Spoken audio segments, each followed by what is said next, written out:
कहानी सुनाने आई हूँ जिसका नाम फूटा घड़ा। एक गांव में श्याम नाम का किसान था। उसका एक छोटा सा खेत था। उसके पास 2 मिट्टी के घड़े थे जिसे वह रोज अपने घर के लिए पानी लेकर आता था। लेकिन उनमें से एक घड़ा फूट चुका था नदी से पानी लाने पर, जिसकी वजह से एक घड़ा भरा हुआ रहता था और दूसरा आधा ही भरा हुआ रहता था। फूटा घड़ा बहुत शर्मिंदा रहता था कि वो आधा पानी ही घर पहुंचा पाता है। सही घड़े को इस बात का बहुत घमंड था कि वो पूरा का पूरा पानी घर पहुंचाता है। इसलिए वो फूटा घड़े को कहता है कि तू आधा पानी लाकर मालिक का मेहनत बेकार कर देता है।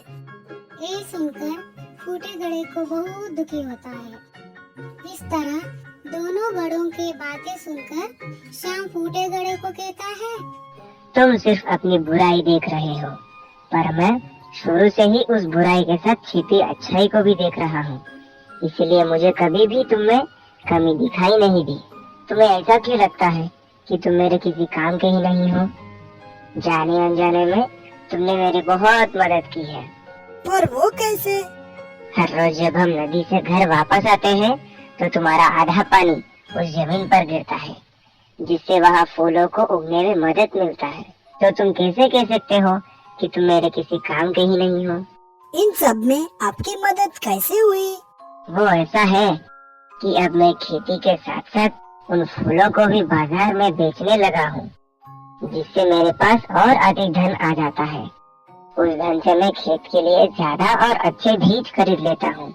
ये सब तुम्हारे वजह से ही हो पाया है। इसीलिए तुम आज के बाद अपने आप को कभी भी कम मत समझना। सीख, हमें कभी भी किसी के हुनर का मजाक नहीं बनाना चाहिए, बल्कि उसकी अच्छाई को ढूंढकर उसे और निखरना चाहिए।